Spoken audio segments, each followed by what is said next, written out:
Hi అండి. నమస్తే. Welcome back to our channel Rakshita's home foods. ఈరోజు వీడియోలో ఎంతో క్రిస్పీగా, టేస్టీగా మసాలా ఫ్రెంచ్ ఫ్రైస్‌ని మీకు చూపించబోతున్నాను. ఇవి ఇంట్లో ఉండే ఏ బంగాళాదుంపతోనైనా చేసుకోవచ్చు. వాటి ప్రాసెస్ ఏందో చూసేద్దాం. ఇక్కడ నేను 3 మీడియం సైజు బంగాళదుంపల్ని తీసుకుంటున్నాను. ఇవి మనం రోజు వాడే కూరకి వాడే బంగాళదుంపలు.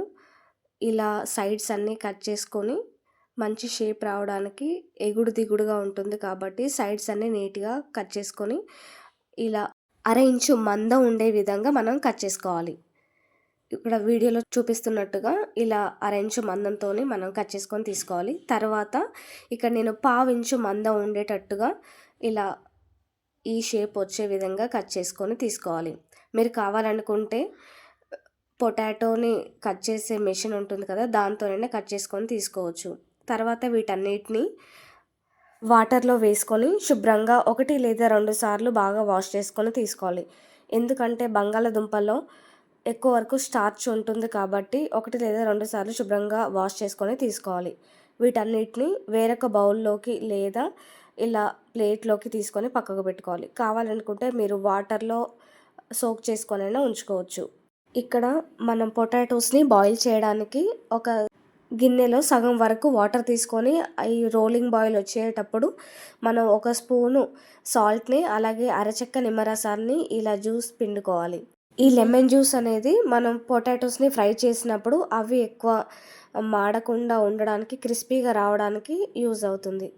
అలాగే మనం ఇక్కడ కట్ చేసి పక్కన పెట్టుకున్న పొటాటోస్ అన్నిటిని కూడా ఇందులోకి వేసుకొని ఫ్లేమ్ని హైలో ఉంచి ఒక 4 లేదా 5 నిమిషాల పాటు మనం వీటిని ఉడికించుకోవాలి. అంటే ఒక 70-80% వరకు మనకు ఇక్కడ పొటాటోస్ అనేవి ఉడికితే సరిపోతుంది. ఇక్కడ వీడియోలో చూపిస్తున్నట్టుగా ఇలా ఉడికితే సరిపోతుంది.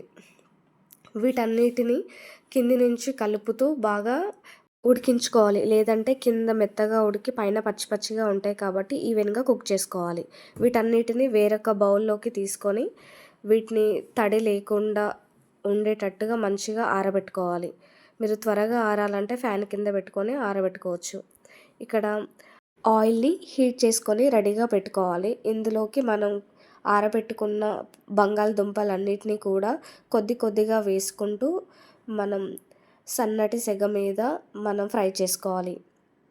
వీటిని మనం ఎంతసేపు ఫ్రై చేసినా అవి ఎక్కువ మాడిపోవు. ఎందుకంటే మనం ఇందులో లెమన్ జ్యూస్ని వాడినాం కాబట్టి మాడిపోకుండా ఈవెన్గా ఫ్రై అవుతాయి.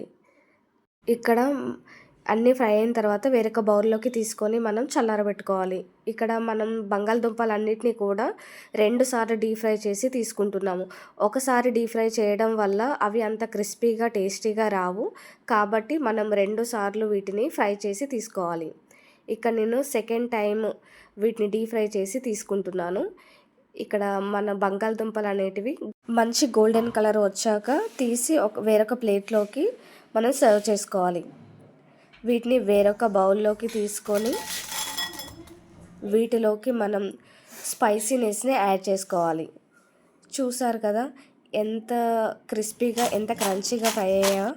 వీటికి చట్పటా రుచి కోసం నేను ఇక్కడ పావు చెంచా కారంని, పావు చెంచా సాల్ట్ని, అలాగే పావు చెంచా చాట్ మసాలాని యాడ్ చేసుకొని మొత్తం అంతా బాగా మిక్స్ చేసుకోవాలి.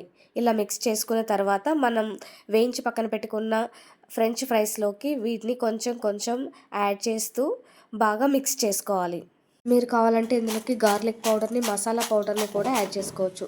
చూసారు కదా, సౌండ్ వింటూనే మీకు అర్థమవుతుంది కదా ఎంత క్రిస్పీగా ఫ్రై అయ్యాయో. వీటిని వేడి వేడిగా తింటేనే ఆ ఫ్రెంచ్ ఫ్రైస్ టేస్ట్ అనేది తెలుస్తుంది. ఎలాగైతే చల్లబడతాయో అలాగే మెత్తబడతాయి. కాబట్టి వేడి వేడిగా తినేయాలి. లేదంటే మీరు ఎప్పుడైతే తింటారో అప్పుడే సెకండ్ టైం ఫ్రై చేసుకొని తినండి. చూసారు కదా, నచ్చితే please like, share and subscribe to my channel. Bye.